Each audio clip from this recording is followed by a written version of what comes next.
Bab 361. Begitu Justin the Tyrant selesai berbicara, dia langsung melompat turun dari kastil yang tingginya lebih dari 10 meter. Ledakan. Setelah dia mendarat, dia menciptakan suara yang sangat besar. Kemudian, dia bergegas menuju David tanpa ragu-ragu segera setelah mendarat. David juga menyerbu ke arahnya dengan cepat. Semua orang menyaksikan pertempuran ini dengan intens. Bahkan orang-orang dari dua kerajaan menyaksikan pertempuran dengan teropong bertenaga tinggi dari kejauhan. Kedua sosok itu dengan cepat bergabung dengan kecepatan yang hampir tidak terlihat oleh mata telanjang. Setelah raungan, tinju mereka bertemu. Ledakan. Suara yang ditimbulkannya sebanding dengan suara cangkang kecil yang meledak dan berlama-lama di Dark Cape untuk waktu yang lama. Setelah ini, kedua sosok itu mundur masing-masing lebih dari 10 langkah. Kemudian, mereka berdiri diam pada saat yang bersamaan. Puluhan ribu mata tertuju pada mereka berdua. Pertukaran ini hanyalah ujian di kedua sisi. Ini memang kekuatan puncak Dragon Ranker, tetapi jika Anda hanya memiliki kekuatan ini, maka saya minta maaf, saya, Tyrant, akan mengambil hidup Anda. Kata Justin, menatap David tidak jauh dari sana. Itulah yang ingin saya katakan. Ledakan. Justin tidak menahan diri lagi, segera memberikan aura yang kuat dan mengesankan. Keduanya dengan cepat bertarung bersama lagi. Bum bum bum bum bum bum bum. Semua jenis suara keras terdengar. Orang normal tidak bisa melihat pertempuran dua peringkat puncak naga. Hanya seorang master pada tahap akhir dari Dragon Rank yang bisa melihat bayangan tipis dari mereka berdua. Semua orang gugup karena arah pertarungan mereka akan memprediksi arah seluruh pertempuran. Sampai saat ini, David hanya menggunakan kekuatannya sebagai Dragon Ranker puncak. Itu bukan karena dia sengaja menyembunyikan kekuatannya, tetapi karena dia hanya mengumpulkan pengalaman. Saat ini, yang kurang darinya adalah pengalaman pertempuran. Dia telah meningkatkan ranahnya terlalu cepat dan tingkat pengalamannya tidak bisa mengejar. Jadi, dia menekan wilayahnya dan memperlakukan Justin sebagai sparring partnernya. Saat keduanya bertarung satu sama lain, mereka meninggalkan jejak pertarungan mereka di tanah dan juga di udara. David meninju udara dan Justin melompat, yang diikuti David dengan memusatkan energinya pada kakinya. Namun, ketika dia baru saja mengejar, kekuatan Justin tiba-tiba meledak. Vertikalnya naik banyak dan dia menyerang ke arah David dengan kecepatan yang sangat cepat. Sebelum David sempat bereaksi, dia sudah dipukul. Ini adalah rencana Justin. Pertama, dia akan terkunci dalam pertempuran dengan David, dan kemudian, dia akan tiba-tiba meledak, membuat David lengah dan menghabisinya secara langsung. Setelah ini, semua orang hanya bisa melihat satu sosok terbang keluar dan mengenai sisi kastil. Dengan itu, orang itu membentuk lubang besar di dinding kastil. Usai Justin meninju David, tak berhenti sampai di situ. Sebagai gantinya, dia dengan cepat mengeluarkan kipas lipatnya, melambaikan tangannya, dan deretan 9 jarum baja yang dibuat khusus dan sangat beracun terbang ke arah David. Justin mendarat. Semua orang memandang medan perang dengan gugup, ingin melihat siapa orang terakhir yang berdiri. Karena pertempuran antara keduanya, kejatuhannya menyebabkan sejumlah besar debu terangkat dari tanah, jadi tidak ada yang melihat apa yang terjadi dan siapa yang dikalahkan. Debu perlahan menghilang. Sosok Justin the Tyrant muncul di mata semua orang. Bagus, Kapten. Bagus, Kapten. Sorakan nyaring terdengar dari kastil. Jika Justin berdiri di sana, itu berarti Davidlah yang ditinju ke dinding kastil.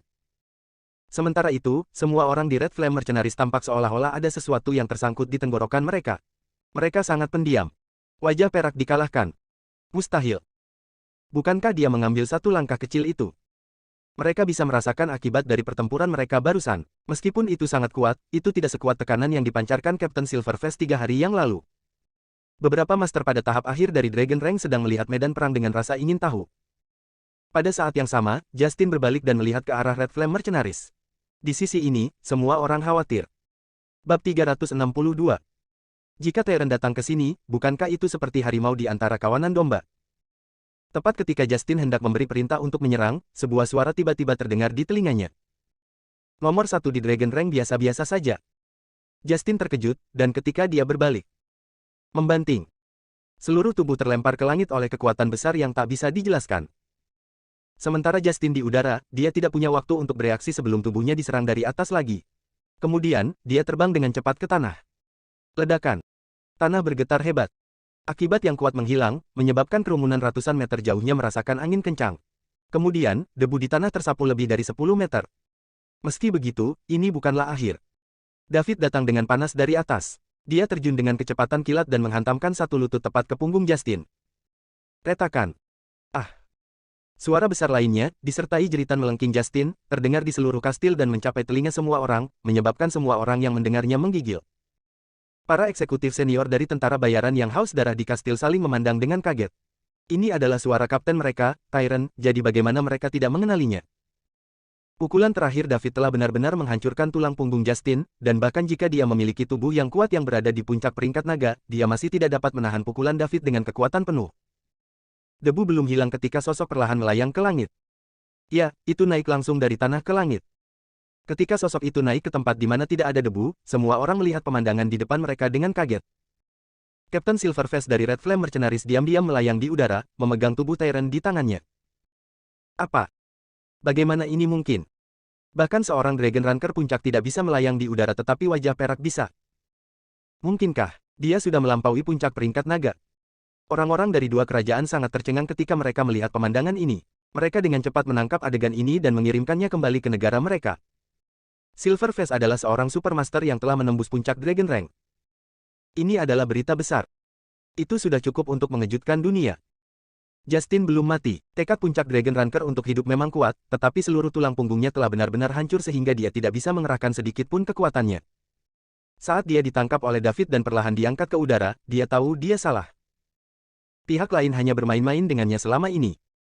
Dia menyembunyikan kekuatannya dan ingin memberikan pukulan fatal kepada David, tetapi dia tidak berharap David menyembunyikan kekuatannya lebih baik daripada dia. Jika dia tahu kekuatan David sejak awal, dia tidak akan melawannya. Sebaliknya, Justin akan langsung kabur. Bahkan jika dia kehilangan Dark Cape dan Blue Thirsty Mercenaries, dia tidak akan pernah melawan David. Ini sama sekali bukan pertarungan antara lawan dengan level yang sama.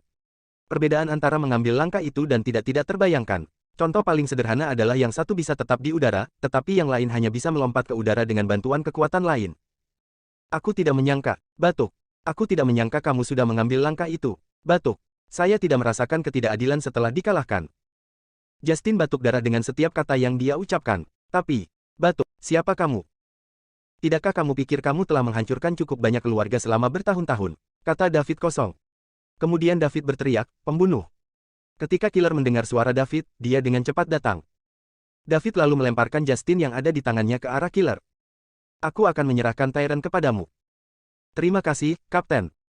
Pembunuh menjawab dengan penuh semangat. Semua orang dari tentara bayaran yang haus darah, dengarkan. Tyrant sudah mati jadi jangan melakukan perjuangan yang tidak perlu.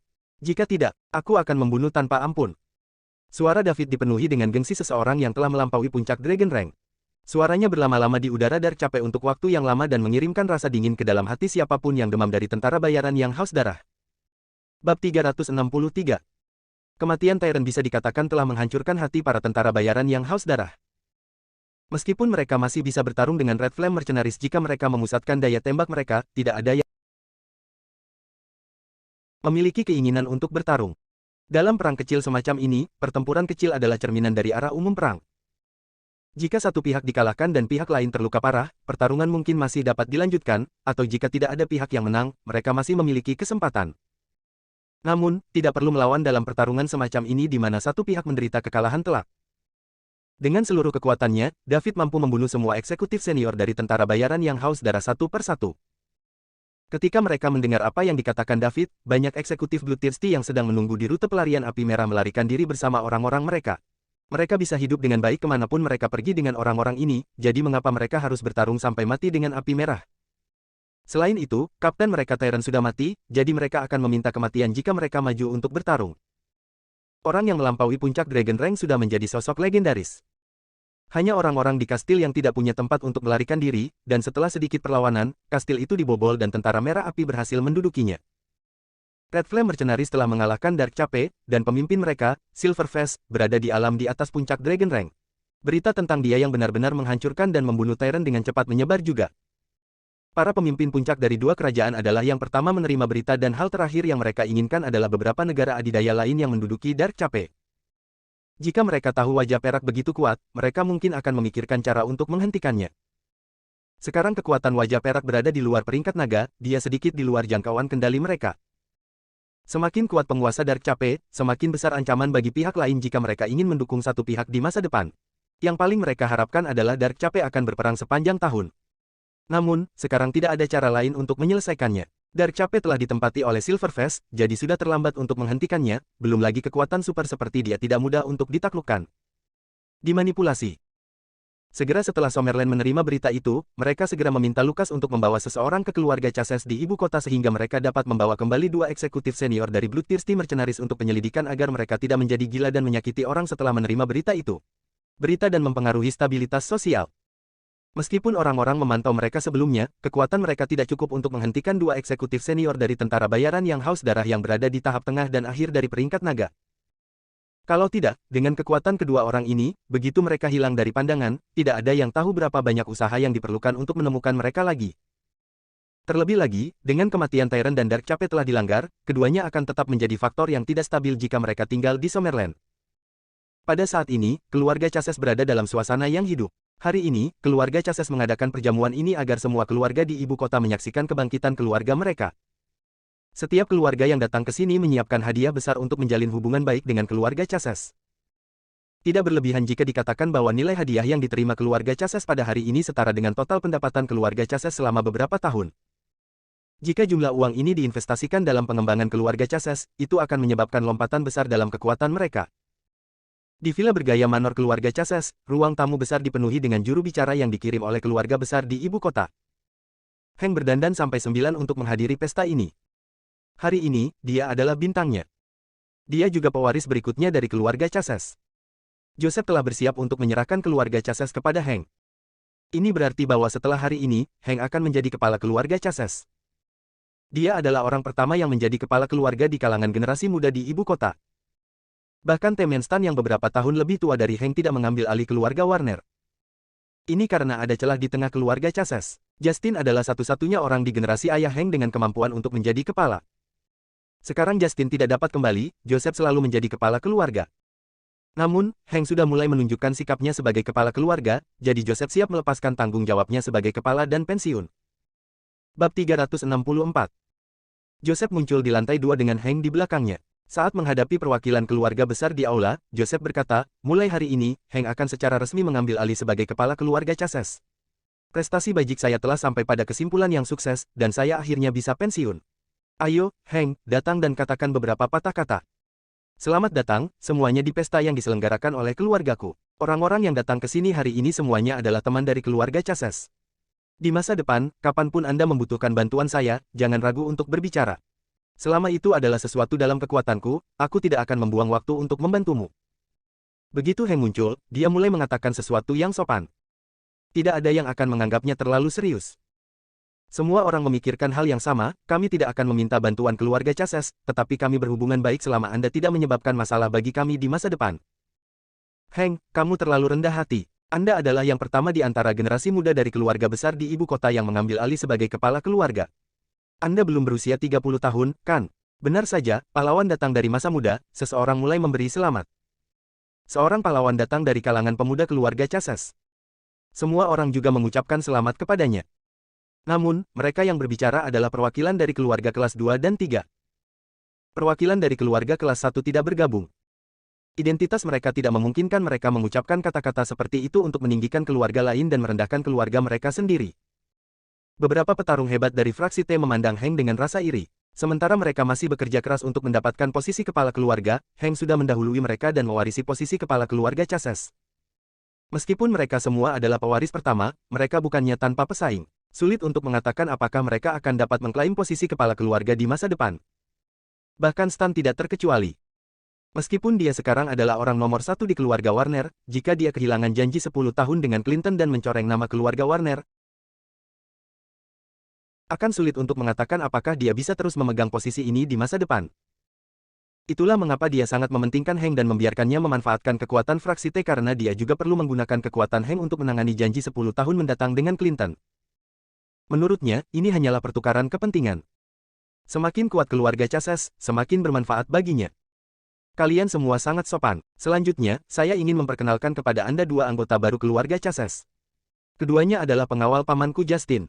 Mereka secara khusus dikirim oleh paman saya untuk membantu keluarga saya saat ini. Pada saat ini, penjaga dan penatua tentara bayaran yang haus darah berdiri di samping Hank. Nama Justin benar-benar terekspos. Di masa lalu, namanya hanya tersebar di kalangan generasi tua dari keluarga besar, tetapi sekarang Hank telah mengungkapkannya.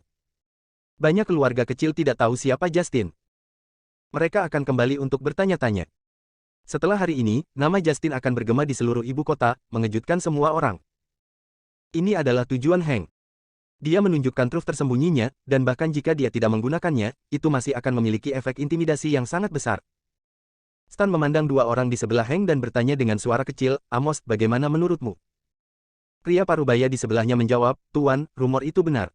Salah satunya adalah ranker naga menengah sementara yang lain berada pada tahap akhir dari peringkat naga. Mereka sangat kuat. Saya mendapatkannya. Stan menarik napas dalam-dalam dan berkata, Justin memiliki begitu banyak master dan bahkan dua yang dia kirim secara acak berada pada level ini.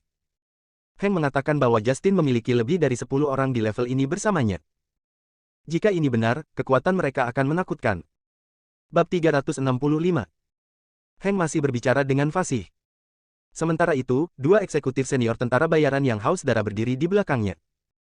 Dengan identitas dan kekuatan mereka, mereka merasa sedikit kecewa untuk diseret keluar dan dimanfaatkan oleh Hank, seorang pang yang bahkan tidak berhasil mencapai Tiger Rank. Namun, mereka tidak punya pilihan lain karena anak ini adalah keponakan kapten mereka. Sebelum pergi, Kapten Tyrant secara pribadi menjelaskan bahwa mereka harus bekerja sama dengan rencana keluarga Chasez dan membantu keluarga Chasez berkembang. Meskipun mereka kesal, mereka tidak berani melawan keinginan Kapten. Terlebih lagi, keluarga Chasez sangat baik kepada mereka. Mereka telah berada di sini selama lebih dari seminggu dan hidup mereka bahkan lebih bebas dan mudah daripada ketika mereka berada di Dark Cape. Mereka akan mendapatkan semua uang dan wanita yang mereka inginkan. Mereka juga bekerja sama dengan Hank dengan tepat untuk mengungkapkan kekuatan mereka sendiri dan melepaskan sebagian aura mereka. Mereka bahkan berpikir bahwa tidak buruk untuk selalu berada di keluarga Chasez karena mereka hanya sesekali perlu membela keluarga Chasez. Sebagian besar waktu, mereka akan menjalani kehidupan yang setara dengan seorang kaisar. Joseph, orang paling kuat di keluarga Chasez, hanya memiliki kekuatan di tahap awal peringkat naga. Keluarga Chasez sepenuhnya mengandalkan pencegahan yang diberikan oleh dia dan Justin untuk terus mempertahankan kehormatan mereka sebagai keluarga kelas 1. Secara alami, dia tidak berani tidak menghormati dua tuan di tahap tengah dan akhir dari peringkat naga. Pada saat yang sama, dua eksekutif senior tentara bayaran yang haus darah masih memikirkan para wanita yang menunggu mereka di tempat tidur. Wanita yang ditemukan keluarga Chasez untuk mereka memiliki tingkat yang jauh lebih tinggi daripada yang mereka culik dari Dark Cape, dan mereka akan sangat menikmati para wanita sehingga mereka sering lupa pulang. Mereka ingin pesta berakhir lebih cepat sehingga mereka bisa kembali dan menikmati layanan wanita. Pada saat ini, ponsel mereka berdering satu demi satu. Keduanya mengambil ponsel mereka dan melihat bahwa itu adalah panggilan dari salah satu eksekutif puncak tentara bayaran yang haus darah yang memiliki hubungan baik dengan mereka. Keduanya mundur ke belakang ruangan dan menjawab telepon. Mereka ingin menunjukkan betapa nyamannya mereka di sini, tetapi kalimat pertama dari pihak lain membuat mereka berhenti membual dan melebarkan mata. Kapten Tyrant sudah mati dan Dark Cape telah ditaklukkan. Orang di ujung sana juga meminta mereka untuk bergegas dan mencari cara untuk keluar dari Summerland. Karena begitu tidak ada ancaman dari Tyrant dan Dark Cape, identitas mereka akan menjadi sangat sensitif di Summerland. Keduanya saling memandang dengan gugup. Mereka dengan cepat berjalan melewati Hank, melompat turun langsung dari lantai 2, dan bersiap untuk meninggalkan tempat ini secepat mungkin. Langkah mereka juga membuat Hank, yang masih berbicara, sedikit bingung. Perwakilan dari lusinan keluarga besar di aula juga memandang keduanya dengan tidak dapat dijelaskan. Gedebuk. Gedebuk. Setelah keduanya mendarat, mereka mengabaikan yang lain dan langsung berlari menuju gerbang. Namun, begitu mereka sampai di gerbang, mereka dihentikan. Pada saat ini, Lukas tiba di sini bersama Vulturetu. Penjaga dan tetua tentara bayaran haus darah, silakan ikut kami. Lukas memandang dua eksekutif senior tentara bayaran haus darah dan berkata. Dia mendapat berita untuk membawa dua eksekutif senior tentara bayaran haus darah di keluarga Chasez kembali untuk diselidiki. Jika tidak ada masalah dengan mereka, mereka harus segera dikirim dari Summerland. Joseph dan Hank berjalan mendekat.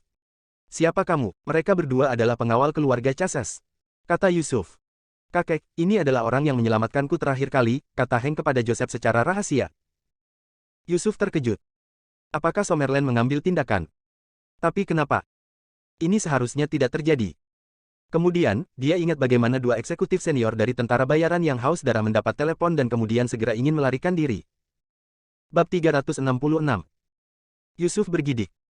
Apakah sesuatu terjadi pada Justin? Harus dikatakan bahwa pengalaman pasti penting. Joseph sangat kuat untuk dapat mendukung keluarga Chasez dan membuatnya kuat selama bertahun-tahun. Hanya dari dua hal kecil itu saja, dia bisa mengatakan bahwa sesuatu pasti telah terjadi pada Justin. Dia menoleh ke tamu keluarga besar di aula dan berkata, maaf semuanya, pestanya sudah selesai. Kami memiliki beberapa hal untuk ditangani. Saya akan mengundang Anda semua ke tempat tinggal saya yang sederhana lagi di lain hari. Petik 2.2. Dalam situasi ini, orang normal dapat melihat bahwa keluarga Chases mendapat masalah, tetapi meskipun beberapa orang dari keluarga yang lebih kecil penasaran, mereka tidak berani menyinggung keluarga Chases, jadi mereka perlahan pergi. Mereka yang berasal dari keluarga besar tidak mudah untuk disingkirkan. Lagi pula, bagaimana mereka bisa melewatkan acara menarik ini? Joseph tidak peduli dengan orang-orang ini, karena dia putus asa untuk mencari tahu apa yang sedang terjadi. Stan juga diam-diam menghubungi keluarganya saat ini. Falcon, Rosemerland sedang menjalankan bisnis resmi, jadi tolong jangan menghalangi kami, Tuan Tua Chases, kata Lukas. Apa yang sedang terjadi? Tolong beritahu saya, tanya Joseph. Lukas tidak menjawab Joseph tetapi terus menatap dua eksekutif senior tentara bayaran yang haus darah. Melihat pihak lain tidak menjawabnya, Joseph berkata kepada Hank, yang berdiri di sampingnya, Hank, panggil pamanmu. Hank mengeluarkan ponselnya dan memutar nomor Justin, tetapi tidak ada yang menjawab bahkan setelah waktu yang lama. Kakek, tidak ada yang mengangkat, kata Hank dengan suara bingung. Hati Yusuf tenggelam. Dia tahu sesuatu pasti telah terjadi. Apakah sesuatu terjadi pada anakku, Justin? Tuan, tolong beritahu saya. Joseph membungkuk kepada Lukas dan bertanya dengan hormat. Melihat sikap Joseph, Lukas menghela nafas dan menjawab, Tuan Tua Chases, saya diperintahkan untuk datang dan meminta dua eksekutif senior dari tentara bayaran yang haus darah untuk kembali bersama saya untuk membantu penyelidikan. Adapun hal-hal lain, tidak nyaman bagi saya untuk berbicara dengan Anda tentang mereka. Joseph ingin mengatakan sesuatu lagi, tetapi dia dipotong oleh sebuah suara. Justin si tiran sudah mati. Dia dibunuh oleh seorang pria bernama Silverface dan Dark Cape telah dibobol, jadi itu sebabnya dua eksekutif senior dari Blue Thirsty Mercenaries ingin melarikan diri. Orang yang berbicara adalah Chase, putra kedua dari keluarga Snow. Dia baru saja diberitahu berita kematian Justin oleh Temen Stan, jadi dia secara alami tahu apa yang dimaksud Temen. Dia ingin Chase membantunya menyampaikan berita itu. Tentu saja, dia sangat senang melakukan ini untuk Stan. Sejak Hank menjadi temen kedua fraksi T, dia sangat arogan dan telah menekan Chase berkali-kali. Karena itu, Chase sudah lama tidak menyukainya. Dia adalah yang paling bahagia mendengar berita kematian Justin. Ketika kata-kata ini keluar, semua orang terkejut. Berita itu seperti sambaran petir bagi Joseph, Hank, dan Hanley. Casey, berhenti omong kosong. Pamanku adalah orang nomor satu di Dragon Rank, jadi bagaimana dia bisa terbunuh? Hank membalas dengan marah. Haha, dia hanya nomor satu di peringkat naga dan bukan nomor satu di dunia. Jadi bagaimana tidak mungkin? Saya mendengar bahwa orang yang membunuhnya telah melampaui puncak peringkat naga. Dia bahkan bisa melayang di udara untuk sementara waktu dengan kekuatannya sendiri. Joseph memandang dua eksekutif senior tentara bayaran yang haus darah. Ketika dia melihat bahwa mereka tidak membalas, dia tahu ini telah dikonfirmasi. Kemudian, penglihatannya menjadi hitam dan dia hampir pingsan. Keluarga Chases saat ini dibangun di atas reputasi Justin, jadi jika Justin meninggal, semuanya akan hilang. Selanjutnya, selama periode ini, keluarga Chases telah menyinggung banyak keluarga karena mereka berkembang secara membabi buta. Periode berikutnya akan menentukan nasib keluarga Chases. Mungkin saja keluarga mereka akan menjadi sejarah karena ini. Kakek, Hank dan saudaranya dengan cepat mendukung Joseph. Meskipun saudara-saudara masih bisa berdiri, tangan dan kaki mereka yang gemetar tidak bisa menyembunyikan kepanikan hati mereka. Bab 367. Tanjung Gelap. David duduk di kursi utama di aula kastil. Yang tersisa dari Dark Cape sekarang adalah orang-orang dari Red Flame Mercenaries. Semua kelompok tentara bayaran lainnya telah pergi dan mereka juga telah dibayar sesuai dengan itu. Kelompok tentara bayaran kecil dan menengah mendapat cukup uang, sementara David mengirim 3 kelompok tentara bayaran besar 3 perintah rahasia perak. Namun, perintah rahasia perak juga bersyarat. Itu hanya bisa digunakan untuk menyelamatkan orang, bukan membunuh mereka. Terlebih lagi, jika mereka melakukan sesuatu yang keji, David juga tidak akan membantu mereka. Meskipun kapten dari 3 kelompok tentara bayaran besar agak tidak puas, kekuatan yang ditampilkan wajah perak saat ini terlalu kuat dan mereka tidak berani membantahnya. Selain itu, mereka tidak menyia-nyiakan upaya dalam menyerang Dark Cape kali ini. Segera setelah Justin the Tyrant meninggal, tentara bayaran yang haus darah seperti tikus yang meninggalkan kapal yang tenggelam. Namun, karena David menjanjikan ini kepada mereka, dia akan melakukan apa yang dia katakan.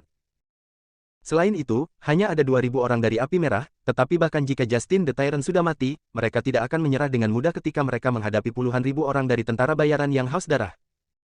Dengan demikian, mereka masih memainkan peran besar.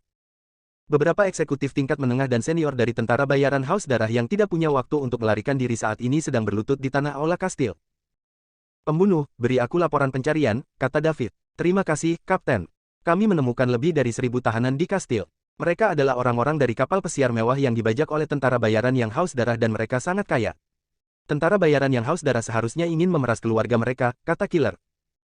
Bebaskan semuanya. Baiklah, aku akan mengirim mereka semua kembali ke kapal pesiar nanti. Ada yang lain. Kami juga menemukan berbagai alat penyiksaan di kastil yang seharusnya menjadi alat yang digunakan Tyrant untuk menyiksa musuh. Selain itu, ada juga kolam tempat banyak piranha dikembangbiakkan. Lapisan tebal tulang manusia telah menumpuk di dasar kolam. Petik 2. Tiriskan air dari kolam dan temukan tempat untuk mengubur tulang manusia. Kemudian, isi kolam lagi. Tentu. Juga, singkirkan semua pajak di Dark Cape. Batalkan pajak pos pemeriksaan untuk kedua kerajaan juga, kata David setelah memikirkannya. Kapten, kami tidak akan memiliki pendapatan jika kami melakukan ini. Tentara bayaran yang haus darah menggunakan pajak pos pemeriksaan untuk membangun kekuatan mereka. Meskipun tentara bayaran yang haus darah meninggalkan banyak kekayaan di sini, mereka semua akan segera habis jika kita tidak memiliki sumber pendapatan apapun. Tidak apa-apa, saya akan menyuntikkan dana ke Red Flame. Selanjutnya, Anda perlu membeli semua jenis senjata dan peralatan paling canggih di dunia, mempersenjatai Dark Cape dengan baik, dan membeli beberapa kapal selam dan kapal induk untuk memarkirnya di Bay of Dark Cape. Tentu, tapi ini membutuhkan banyak uang dan kami di Red Flame tidak memiliki cukup orang sekarang. Jangan khawatir tentang uang, Anda juga harus mulai merekrut orang sesegera mungkin, tetapi pastikan anggota Red Flame lulus tes karakter. Saya tidak ingin orang yang keji tidak peduli seberapa kuat mereka, kata David serius. Ya, Kapten, bagaimana dengan para eksekutif senior dari tentara bayaran yang haus darah? Pembunuh bertanya. Selidiki masa lalu mereka, jika mereka melakukan kejahatan serius, eksekusi mereka di tempat. Jika tidak, beri mereka kesempatan. Kapten wajah perak, tolong lepaskan kami. Kami akan mengikuti Anda di masa depan dan berjanji untuk tidak melakukan hal buruk lagi.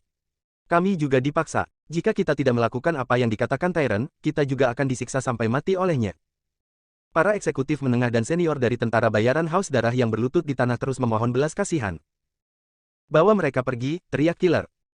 Segera, orang-orang ini dibawa pergi. Paula kembali sunyi. Pembunuh, aku ingin menjadikan Dark Cape sebagai benteng yang tidak takut pada dua kerajaan, jadi kita akan membutuhkan banyak senjata dan talenta canggih. Kita harus segera melakukannya. Saya akan menghabiskan banyak uang untuk mencari bakat yang mempelajari medan magnet. Saya ingin melihat bagaimana kita dapat menarik medan magnet di dekatnya sehingga kita dapat menggunakannya, setidaknya agar Dark Cape tidak dapat dikunci oleh rudal apapun, kata David serius. Bab 368. Saya mengerti, Kapten. Aku mungkin tidak tinggal di Dark Cape di masa depan, jadi aku akan menyerahkannya kepada kalian bertiga di sini. Killer adalah wakil kapten pertama Red Flame, Paul adalah wakil kapten kedua, dan Tulip adalah wakil kapten ketiga. Adapun cara membagi bawahan, diskusikan di antara kalian sendiri. Saya berharap ketika saya kembali lagi, saya akan melihat api merah yang baru. Kami pasti akan memenuhi harapan Anda, Kapten, jawab ketiganya bersamaan. Tulip secara alami sangat bersemangat, dia memang telah mengambil langkah yang tepat.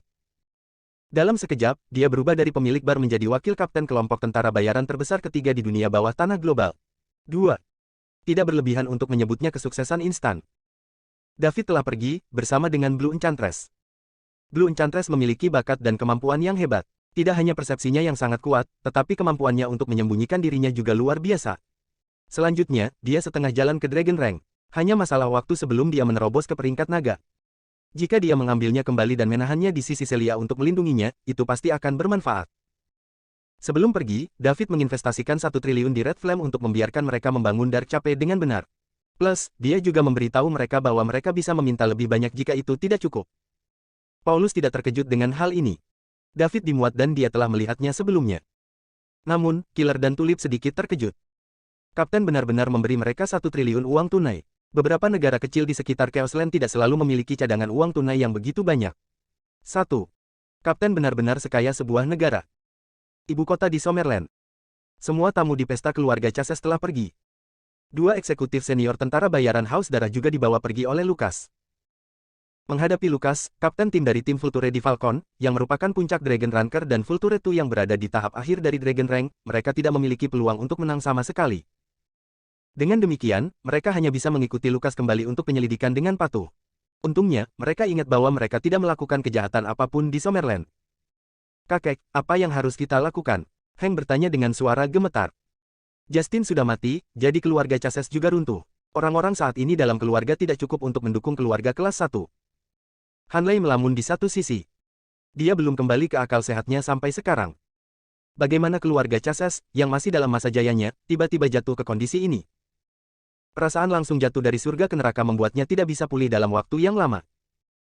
Joseph berkata kepada kepala pelayan, Elmer, cepatlah dan kembalikan semua hadiah yang kamu terima hari ini. Kembalikan 2 kali jumlah hadiah dari keluarga di bawah kelas 1, 5 kali untuk keluarga kelas 1, dan 10 kali untuk keluarga bangsawan elit. Anda harus melakukannya dengan cepat. Tuan, kami telah menerima terlalu banyak hadiah kali ini. Jika kita melakukan ini, keluarga Chases akan sangat menderita dan kita tidak akan bisa pulih selama bertahun-tahun, kata kepala pelayan. Sekarang bukan waktunya untuk memikirkan hal ini. Dalam beberapa hari terakhir, keluarga Chases telah berkembang biak secara membabi buta dan menyinggung banyak orang. Sekarang Justin pergi, tidak ada yang bisa menghalangi mereka. Jika mereka bersatu, keluarga Chases tidak akan bisa melawan mereka. Saya hanya bisa berharap bahwa melakukan ini untuk sementara akan memadamkan kemarahan mereka.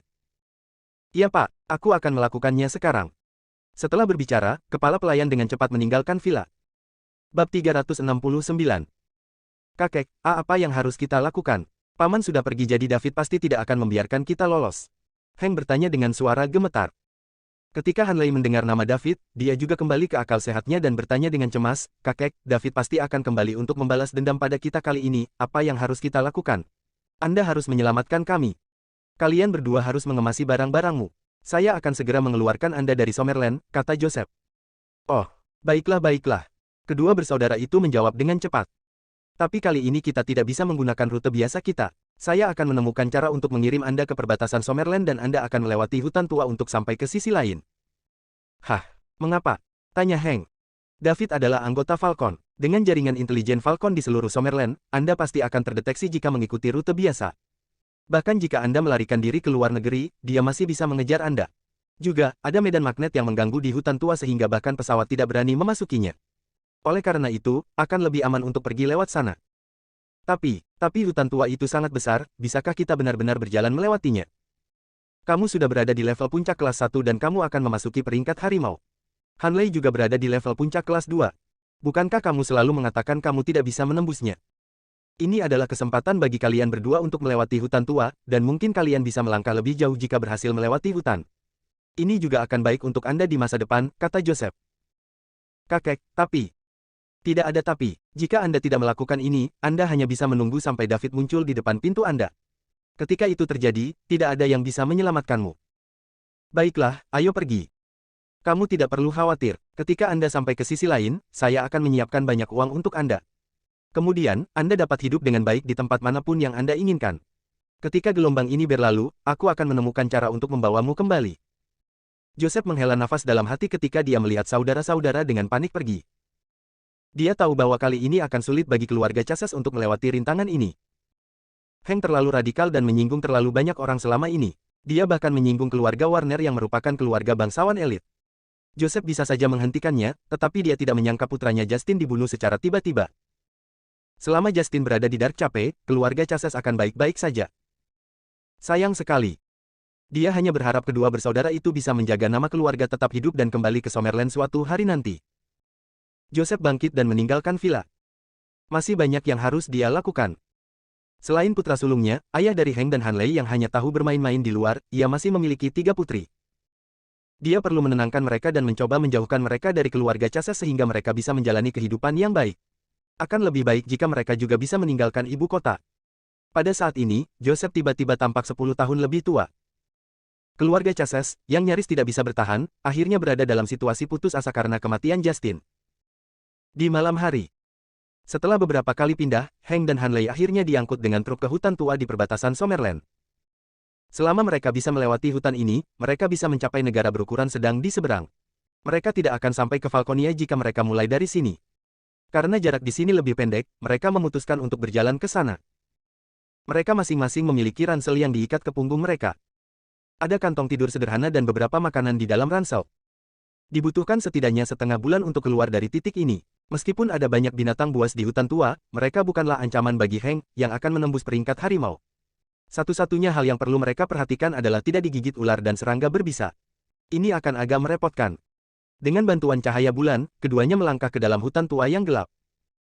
Setelah berjalan beberapa ratus meter ke depan, mereka menemukan tanah datar dan berencana untuk beristirahat di sini selama 1 malam sebelum berangkat pada siang hari. Itu sangat gelap di malam hari di hutan tua. Meskipun bulan di langit besar, bulat, dan cerah, itu terhalang oleh tumbuh-tumbuhan yang rimbun dan cahaya bulan tidak bisa menembus sama sekali. Untuk menghindari diserang oleh binatang buas saat tidur di malam hari, keduanya bergantian berjaga-jaga. Malam berlalu dengan cepat. Dini hari berikutnya. Saudara-saudara terus bergerak. Setelah 2 hari berturut-turut, ketegangan di antara mereka berdua berangsur-angsur mereda. Meskipun mereka harus tinggal jauh dari rumah, mereka baik-baik saja selama mereka bisa bertahan hidup. Ketika mereka mengingat perasaan berada di ambang kematian ketika mereka bertemu David sekitar sebulan yang lalu, adegan itu bermain dengan jelas di benak mereka. Mereka sama sekali tidak memiliki ruang untuk perlawanan di depan David. Selain itu, bahkan jika mereka pergi ke luar negeri, mereka akan tetap menjalani kehidupan yang baik. Sebelum pergi, Joseph memberi mereka kartu bank yang berisi sejumlah besar uang. Itu akan cukup bagi mereka untuk menghabiskan sisa hidup mereka tanpa khawatir. Hank, menurutmu apakah kita akan memiliki kesempatan untuk kembali ke Summerland?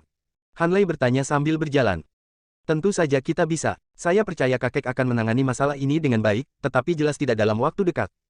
Kita harus menunggu kegagalan ini berlalu, jawab Hank. Berapa lama waktu yang dibutuhkan? Bagaimana saya tahu? Ini semua salahmu, bajingan. Jika Anda tidak menyinggung David, mengapa kami harus meninggalkan negara ini? Hank menegur. Bagaimana saya bisa tahu bahwa David sangat terampil? Dia hanya siswa pertukaran dari SRU, dan bahkan jika kami tinggal di rumah, kami masih akan menderita. Jadi, saya pikir lebih baik mengeluarkan senjata api agar kita tidak menjadi bahan tertawaan. Aku sudah bilang sejak lama untuk tidak hanya memikirkan wanita setiap hari karena mereka cepat atau lambat akan menjadi akhir darimu. Celia berbeda dari wanita lain. Jika saja paman saya baik-baik saja, maka bahkan jika saya memaksakan diri pada Celia, saya juga akan baik-baik saja. Mengapa paman tidak bisa bertahan selama beberapa hari lagi? Hanley berkata dengan sedikit menyesal. Dia akan pergi dan menculik Celia dari rumahnya setelah pesta yang diselenggarakan keluarganya. Namun, paman Justin mendapat masalah saat mereka berada di pesta. Kenapa kamu masih memikirkan Celia sekarang? Kau gila. Aku tidak akan menyerah jika aku tidak mendapatkan Celia. Anda. Sebelum Hank selesai berbicara, seseorang menyelesaikan kalimatnya untuknya. Kamu tidak akan pernah mendapatkan kesempatan lagi dalam hidup ini. Merinding segera muncul di lengan saudara-saudara. Siapa itu? Siapa yang berbicara? Bab 370. Lama tidak bertemu, Chases bersaudara. David tiba-tiba muncul di depan mereka berdua. Daud. Seru Chases bersaudara secara bersamaan. Kak, kenapa kamu di sini? Jika kalian bisa berada di sini, mengapa saya tidak? David bertanya sambil tersenyum. Namun, senyumnya membuat Chases bersaudara menggigil di sekujur tubuh mereka. Rasanya seperti dingin menusuk tulang di musim dingin. Mustahil, kami sangat tertutup.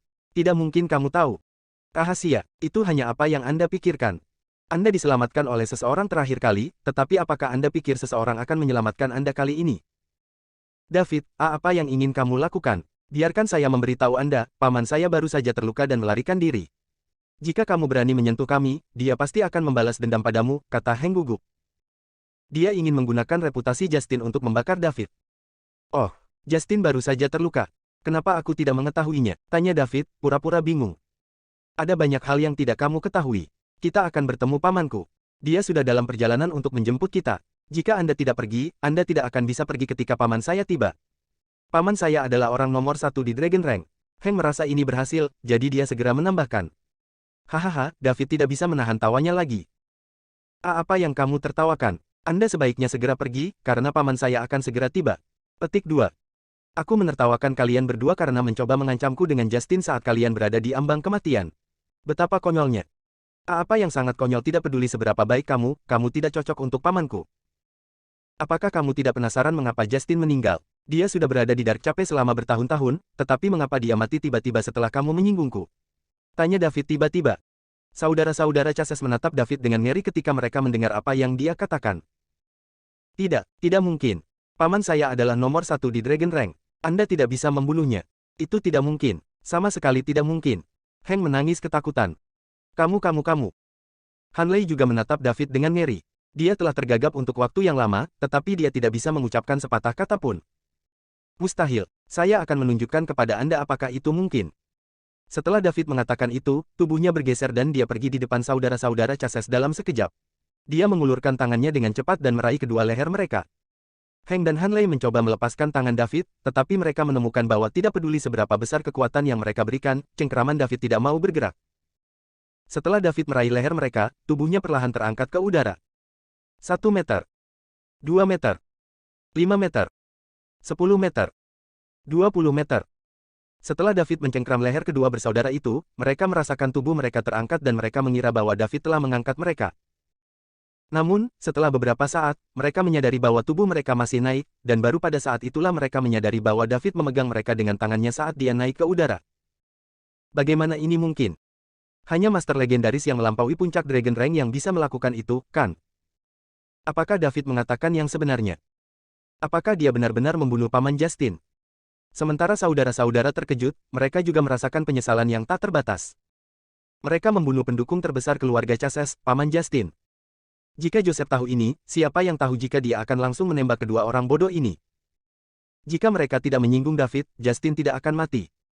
Keluarga Chases masih bisa mengandalkan sosok kuat ini untuk terus berkembang. Segera, mereka akan menjadi salah satu keluarga bangsawan elit. Setelah ini, dia, Hank Chases, akan berada di depan banyak rekan-rekannya dan menjadi kepala keluarga bangsawan elit di ibu kota. Bahkan Temenstan tidak bisa dibandingkan dengannya. Pada saat ini, jika Hank bisa bergerak, dia berpikir bahwa dia mungkin telah membunuh adiknya. Semuanya adalah kesalahannya. Apalagi, akar dari semua ini adalah seorang wanita. Hanley menghancurkan seluruh keluarga Chases demi satu wanita. Bahkan Paman Justin, yang nomor satu di Dragon Rank, sudah mati karena dia telah terlibat oleh Hanley. Pada saat ini, jika Hanley punya pilihan, dia tidak akan pernah memprovokasi Celia lagi meskipun dia memang cantik, murni, dan persis tipe yang dia sukai. Apalah artinya seorang wanita dibandingkan dengan hidupnya? Jika dia tidak memprovokasi Celia, dia akan tetap menjadi putra kedua dari keluarga Chases. Keluarga Chases akan terus berkembang dengan Justin sebagai dukungan mereka. Statusnya akan terus meningkat, dan dia bisa menemukan 10 wanita atau bahkan 100 wanita. Dia akan memiliki semua wanita yang dia inginkan. Namun, sudah terlambat. Tidak ada obat untuk penyesalan di dunia ini. Seperti yang dikatakan David, mereka harus siap menanggung akibat dari apa yang telah mereka lakukan. Teman-teman, ketika Anda melihat Justin di neraka, katakan padanya orang yang membunuhnya adalah saya, David Liddell, dan pelaku utamanya adalah dua keponakannya. Setelah David selesai berbicara, dia tidak memberikan waktu kepada saudara-saudara Chases untuk bereaksi sebelum dia mengerahkan kekuatan di tangannya. Retakan. Retakan. Leher Hanley dan Hank patah. David mengendurkan cengkeramannya dan mayat mereka jatuh dari ketinggian lebih dari 20 meter. Beberapa detik kemudian. Gedebuk. Gedebuk. Suara mereka yang jatuh ke tanah bisa terdengar. Sementara itu, David terbang ke arah Summerland. Dia bisa melayang di udara dan terbang selama beberapa saat setelah dia melampaui puncak Dragon Rank. Namun, karena itu hanya waktu yang singkat, David perlu mendarat sehingga dia bisa segera beristirahat. Dia mendengar bahwa setelah dia maju selangkah lagi, dia akan bisa melayang di langit. Bab 371.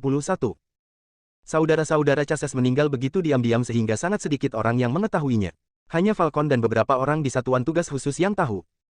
Pada saat David kembali ke ibu kota dari Dark Cape, Chases bersaudara sudah pergi, lalu dia menggunakan Falcon dan satuan tugas khusus untuk menemukan kemana keduanya pergi sebelum mengejar mereka sampai ke sana. Joseph mengira kedua cucunya telah meninggalkan Summerland. Meski sangat berhati-hati, ia tetap meremehkan jaringan intelijen Falcon, belum lagi bantuan Satgas khusus.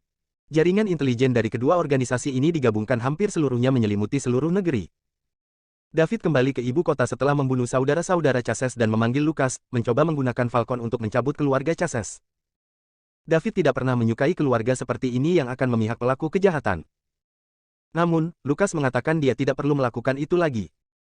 Keluarga Chases sekarang menjadi sasaran cemoohan. Mereka tidak hanya dipaksa untuk melepaskan industri yang mereka kembangkan bulan ini, tetapi bahkan industri inti asli keluarga telah dilahap oleh keluarga besar lainnya. Yang paling kejam di antara mereka adalah keluarga Warner, yang selalu berbagi hubungan baik dengan keluarga Chases. Hanya saja Hank arogan, angkuh, dan tidak terkendali setelah mengetahui bahwa Justin mendukung keluarga mereka dan telah menyinggung terlalu banyak orang dalam prosesnya. Meskipun ia menjadi temen kedua dari fraksi T, tidak ada anggota tingkat tinggi dari fraksi T yang mematuhinya. Sekarang Justin sudah mati, wajar saja jika semua orang mengambil keuntungan dari mereka. Keluarga Chases mulai menurun dengan cepat, dan kedua ahli waris membayar harga untuk tindakan mereka. Namun, tidak ada yang tahu bahwa David adalah penghasut di balik semua ini. Kecuali Paul dan Blue Enchantress, yang dia bawa kembali, tidak ada yang tahu bahwa dia adalah pria bernama Silverface yang membunuh Justin. Meskipun David mengira dia telah melakukan ini dengan sempurna, masih ada orang yang mencurigainya. Setelah Lucas berbicara dengan David di telepon, sebuah ide melintas di kepalanya. Dia pikir ini terlalu kebetulan. Justin menduduki Dark Cape selama hampir 10 tahun dan menavigasi kedua kerajaan dengan mudah tanpa masalah. Mengapa Justin dibunuh tiba-tiba setelah keluarga Chases menyinggung David? Selanjutnya, orang yang membunuhnya juga mengenakan topeng. Dia memberitahu David tentang Justin, dan dia juga mengatakan bahwa selama Justin menduduki Dark Cape, keluarga Chasez akan dilindungi oleh Summerland karena, dalam periode khusus ini, Summerland tidak ingin ada masalah yang muncul. Tidak butuh waktu lama bagi David untuk kembali ke provinsi South River. Adapun apa yang dia lakukan ketika dia kembali ke rumah, tidak ada yang tahu. Ditambah lagi, tidak ada yang tahu kemana dia pergi. Beberapa hari kemudian, Dark Cape dilanggar, dan Justin meninggal. Menurut penyelidikan mereka, Red Flame Mercenaries dibentuk bulan lalu. Tepat tidak lama setelah dia menghentikan David dari membunuh saudara-saudara Chasez. Jika David melakukan semua ini, maka motif dan waktunya akan tepat. Satu-satunya hal yang tidak cocok adalah bahwa Justin adalah sosok nomor satu di Dragon Rank dan pria bernama Silverface yang membunuhnya melampaui Dragon Rank. Kekuatan David, dilihat dari terakhir kali dia menyerang Lucas, seharusnya baru saja memasuki tahap akhir Dragon Rank, yang masih jauh dari puncak Dragon Ranker. Jadi, mustahil bagi David untuk menjadi Silverface, yang telah membunuh Justin, kecuali dia menyembunyikan kekuatan aslinya. Namun, apakah ini mungkin? Berapa umur David? Namun, jika ini benar. Ketika Lucas memikirkan hal ini, dia tercengang. David baru berusia 22 tahun dan kekuatannya melampaui peringkat naga, dan dia telah mengambil langkah kecil yang legendaris itu. Ini memang agak sulit dipercaya. Oleh karena itu, Lucas memutuskan untuk benar-benar melihat ke dalam Red Flame Mercenaries. Bab 372. Jika David adalah Silverface, maka orang yang pergi ke Chaos Land untuk membentuk Red Flame di tahap awal pastilah seseorang yang sangat dia percayai. Oleh karena itu, dia harus mulai dengan penyelenggara asli Red Flame. Ini sangat penting untuk masa depan Summerland. Namun, itu juga perlu dilakukan secara rahasia. David tidak tahu bahwa Paulus adalah kunci untuk mengungkapkan identitasnya. Namun, tidak masalah jika dia terkena Summerland karena itu bisa lebih mencerminkan David. Nilai. Namun, Falconia belum bisa mengetahui hal ini, setidaknya sampai David tiba-tiba mencapai level berikutnya dan Dark Cape belum diubah menjadi benteng perang oleh David. Kalau tidak, api merah akan dalam bahaya. Ada juga kemungkinan memicu perang antara kedua kerajaan sebelum waktunya. Yang perlu dilakukan David selanjutnya adalah terus menghabiskan uang dan meningkatkan kekuatannya. Pada saat ini, dia telah kembali ke suite mewah Starry Night Hotel di ibu kota. Sementara itu, Blue Enchantress dikirim olehnya untuk melindungi Celia. Melihat lebih dari 500 poin mewah yang dia kumpulkan dalam lebih dari seminggu, David sedikit terdiam. Kapan itu akan mencapai 10.000 poin jika tumbuh dengan kecepatan yang begitu lambat? Dia tidak berani mengungkapkan identitasnya ketika dia tidak cukup kuat. Dia juga berharap suatu hari, ketika dia menjadi lebih kuat, dia akan mengungkapkan identitasnya dan mengejutkan semua orang. Tidak peduli dari keluarga mana mereka berasal, selama mereka memprovokasi David, dia akan langsung menghancurkan mereka. Tidak perlu merumuskan rencana dan skema sambil mempertimbangkan berbagai faktor lainnya. Namun, untuk saat ini, dia harus terlebih dahulu memikirkan cara mendapatkan poin yang lebih mewah. Saat ini, dia terutama memiliki timnya di Springfield dan Capital City yang membantunya membelanjakan uang. Namun, ini jelas tidak cukup cepat. Untungnya, setelah Dark Cape berhenti mengambil pajak pos pemeriksaan, masih perlu membeli berbagai senjata dan peralatan canggih, yang juga membutuhkan banyak uang. Aku ingin tahu kapan aku bisa mencapai 10.000 poin mewah. 2 minggu lalu, Oliver, dekan South River University, telah membawa Amelia dan 3 mahasiswa lainnya kembali ke kampus. Howard sangat takut pada David sehingga dia meninggalkan negara itu dan dia mungkin tidak akan berani kembali dalam waktu singkat. David terus meminta cuti karena masalah dengan keluarga Chasez dan tidak mengikuti mereka kembali. Pada saat yang sama, Oliver baru saja memberitahu David bahwa dia harus kembali ke kelas semester depan. Liburan akan segera tiba, jadi David berencana untuk pergi ke rumah Celia besok dan mengatakan yang sebenarnya kepada mereka. Dia juga orang yang berstatus sekarang, jadi ibu mertuanya tidak bisa memandang rendah dirinya. Setelah ini, ia berencana untuk kembali ke Provinsi Sungai Selatan. Reuni kelas sekolah menengah telah diatur dalam obrolan grup dan akan diselenggarakan setelah liburan. Terus terang, jika ada reuni universitas di masa depan, David pasti tidak akan pergi. Ini karena dia merasa tidak memiliki hubungan dengan teman-teman sekelasnya di universitas. Semua orang terlalu realistis. Kecuali teman sekamarnya di asrama, David hampir tidak berkomunikasi dengan orang lain. Tentu saja, teman sekelas lainnya juga tidak akan berbicara dengan pria malang seperti dia. Namun, dia masih bisa pergi ke reuni kelas SMA. Pada saat itu, tidak ada yang benar-benar peduli tentang hal-hal seperti status, dan mereka tidak akan sombong seperti di universitas. Semua orang memiliki hubungan yang baik di sekolah menengah. David mengantarkan makanan paruh waktu di sekolah menengah dan tidak ada yang memandang rendah dia. Lebih baik lagi, mereka kadang-kadang juga memberinya bisnis. Selama kuliah, teman-teman sekelasnya akan membencinya dan mengejeknya. Jadi David akan tetap menghargai persahabatannya dengan teman-teman sekelasnya di SMA. Dia akan pergi melihat-lihat selama pertemuan dan mencoba membantu mereka yang membutuhkan. Dia membutuhkan tenaga kerja dan dia tidak kekurangan uang. Bab 373. Islik International membuat kemajuan yang stabil di bawah kepemimpinan Pearl, tetapi itu sama sekali tidak mendekati tujuan David. Dia ingin menjadi orang yang bisa mengendalikan ekonomi global, sehingga tidak cukup untuk berkembang di dalam negeri, dan dia harus mengirim beberapa orang untuk berkembang di luar negeri. Dengan dukungan dana yang tidak terbatas, dia tidak takut akan mengacau karena tidak ada masalah. Dia memutuskan rantai modal. Setelah memikirkannya, David memutuskan untuk meluangkan waktu untuk mengunjungi Springfield dan mendapatkan pendapat Pearl. Tidak diragukan lagi, itu adalah pilihan terbaik untuk membuat Pearl pergi ke luar negeri. Bagaimanapun, dia lulus dari universitas terkenal dan adalah seseorang yang bisa dia percayai, tetapi dia masih perlu bertanya padanya. Jika dia tidak ingin pergi, dia akan meminta orang lain. Keesokan harinya, David pergi ke rumah Celia, tepat pada waktunya untuk melihat Mindy pergi keluar. Mindy melirik G-Wagon yang dikendarai David dan tidak bertanya apa-apa.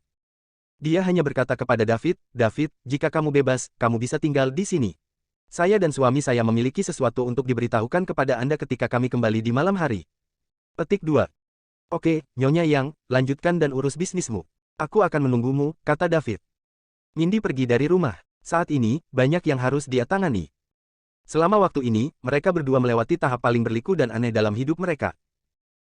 Pertama, karena putrinya menolak berkencan dengan pewaris keluarga Chases, dia menjadi sasaran keluarga besar seperti keluarga Chases.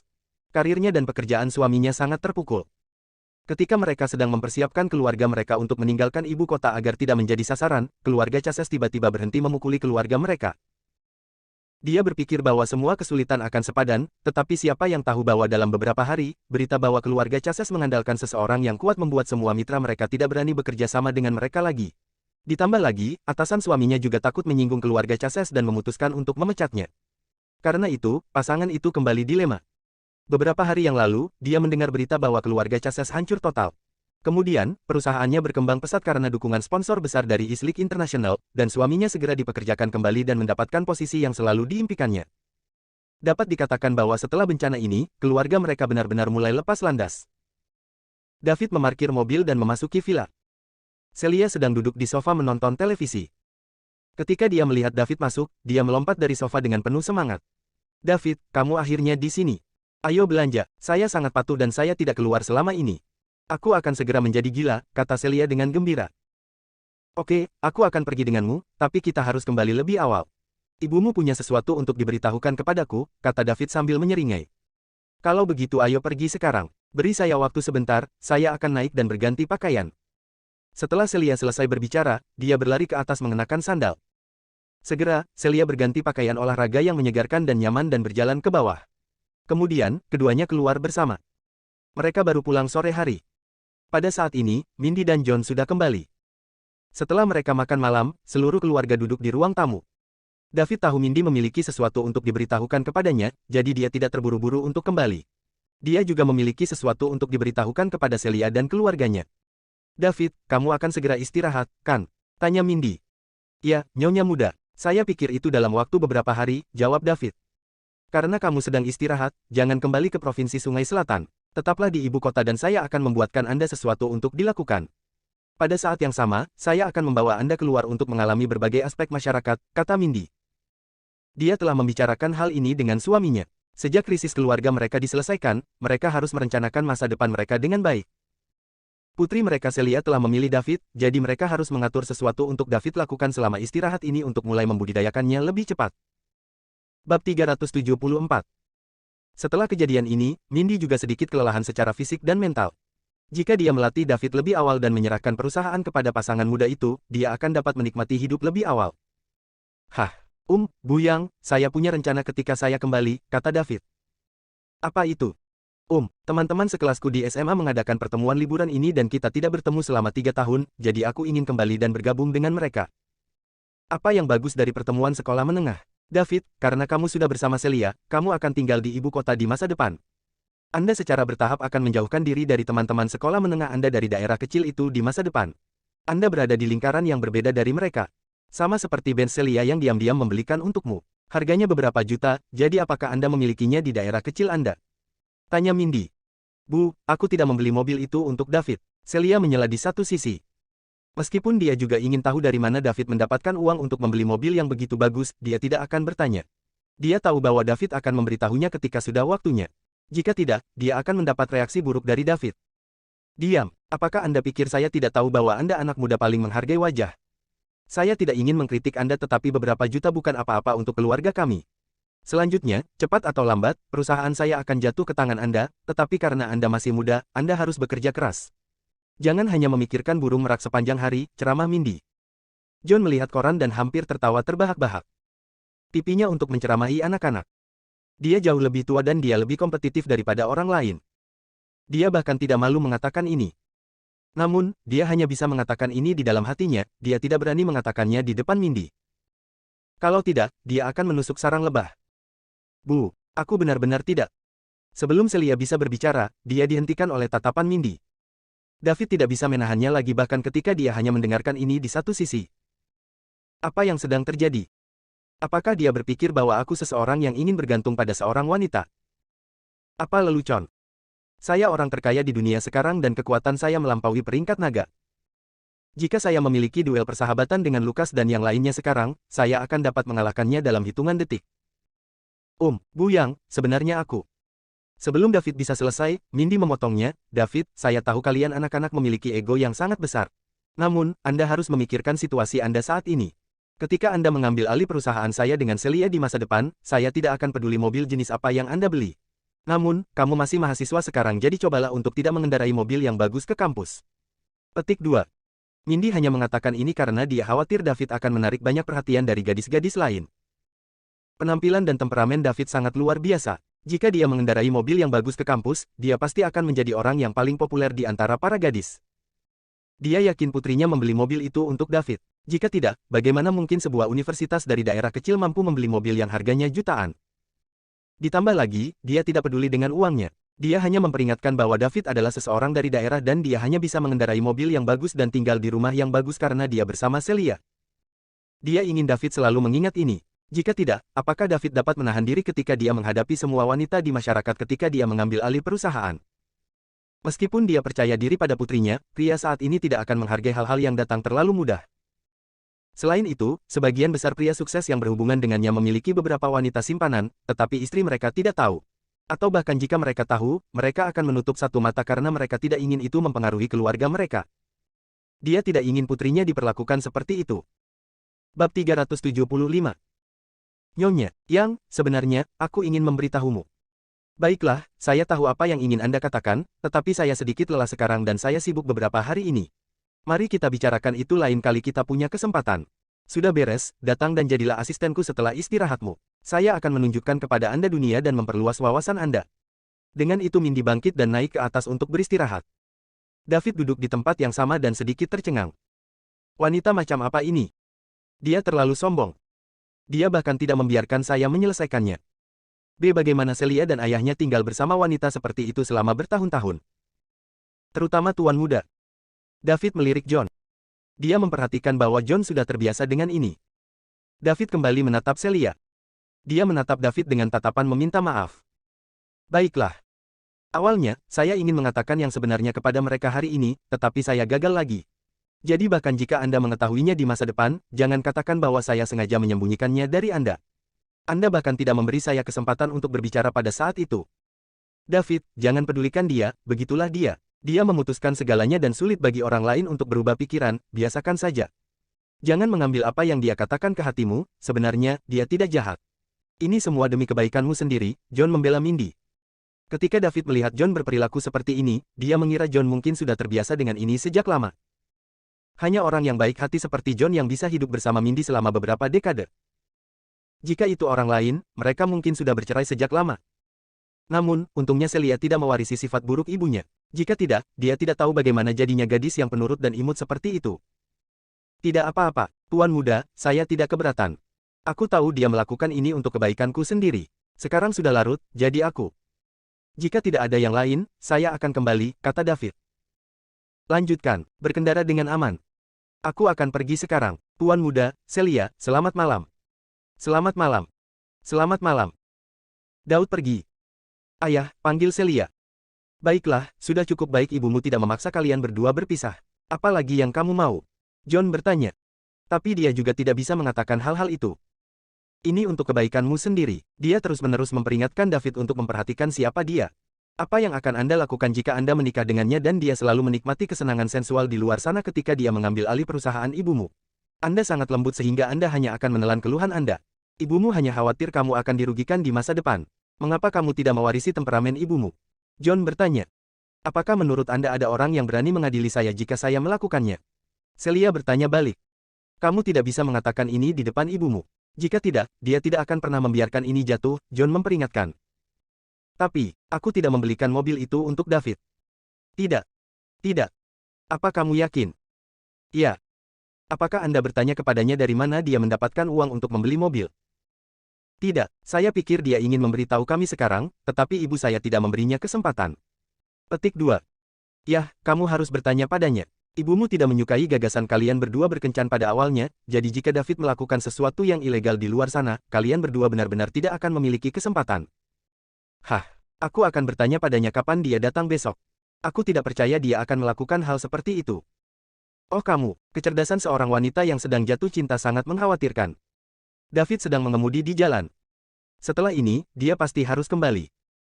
Tidak hanya dia harus kembali ke Provinsi South River, dia harus kembali ke Springfield.